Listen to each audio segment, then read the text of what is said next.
Os itens de hoje do Evangelho segundo o Espiritismo são muito pontuais e sua mensagem é relativamente curta. Convido então para lermos na íntegra antes de entrarmos na reflexão de hoje. Vinde a mim, todos vós que estáis aflitos e sobrecarregados, que eu vos aliviarei. Tomai sobre vós o meu jugo e aprendei comigo, que sou brando e humilde de coração, e achareis repouso para vossas almas. Pois é suave o meu jugo e leve o meu fardo. Mateus, capítulo 11, versículos 28 a 30. Todos os sofrimentos, misérias, decepções, dores físicas, perda de seres amados, encontram consolação na fé no futuro, na confiança na justiça de Deus, que o Cristo veio ensinar aos homens. Sobre aquele que, ao contrário, nada espera após esta vida, ou que simplesmente duvida, as aflições caem com todo o seu peso, e nenhuma esperança lhe mitiga o amargor. Foi isso que levou Jesus a dizer: Vinde a mim, todos vós que estáis fatigados, e eu vos aliviarei. Entretanto, faz depender de uma condição a sua assistência e a felicidade que promete aos aflitos. Essa condição está na lei por ele ensinada. Seu jugo é a observância dessa lei, mas esse jugo é leve e a lei é suave, pois que apenas impõe como dever o amor e a caridade. O jugo ao qual Jesus faz referência demonstra a ideia de autoridade, domínio, sujeição, obediência em relação às leis naturais de amor e justiça que Deus criou. O mestre escolhe esse termo para mostrar que aqueles que se sujeitam às leis de Deus, aquelas às quais ele próprio veio esclarecer, estarão servindo a um tipo bastante diferente de Senhor, mas amoroso e brando, misericordioso, porém justo. A palavra jugo, naquele tempo, fazia alusão à ideia de escravidão ou de servidão, pois o jugo é uma peça de madeira que serve para controlar e prender o gado à carroça, ou à canga, ou ao arado. Em sentido metafórico, pensando no contexto da época em que Roma dominava a região do povo judeu, o jugo representa a autoridade com que Roma controlava e impunha à sua vontade as demais regiões dominadas por ela. O termo Pax Romana, ou Paz Romana, simboliza essa ideia, mostrando que uma pseudo-paz existia naquele império apenas pela imposição da força, pelas ameaças constantes de prisões e mortes, torturas e escravidão. Entender isso também facilita para refletirmos sobre a sabedoria do Cristo, que veio apontar o fato de que o jugo de Deus, ou seja, as imposições do Todo-Poderoso, são diferentes das que vinham por meio da tirania humana. Ao contrário de Roma, ou de qualquer outra civilização que tenta oprimir seus semelhantes, o Criador da vida não tem um chicote na mão.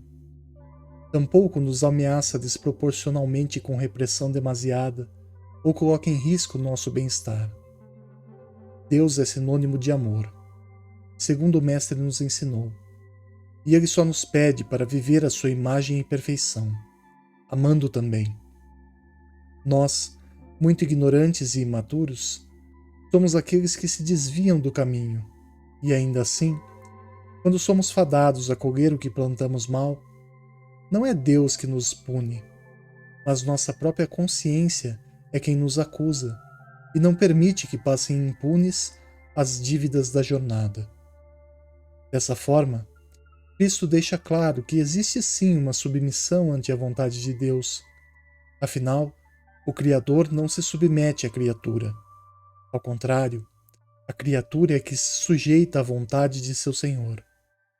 Contudo, dessa servidão é que nasce o homem renovado na fé e na luz, pronto para viver mais plenamente a missão de amar.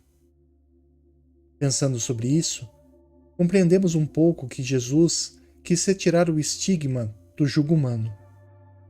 Não lhes dizendo que estão livres para agir ao seu bel prazer, sem se preocuparem com as consequências de seus atos, mas deixando claro que quem escolhe servir sob a lei divina encontra um caminho muito mais próspero e feliz, mais repleto de verdades e com menos interferência do egoísmo e da ignorância humana.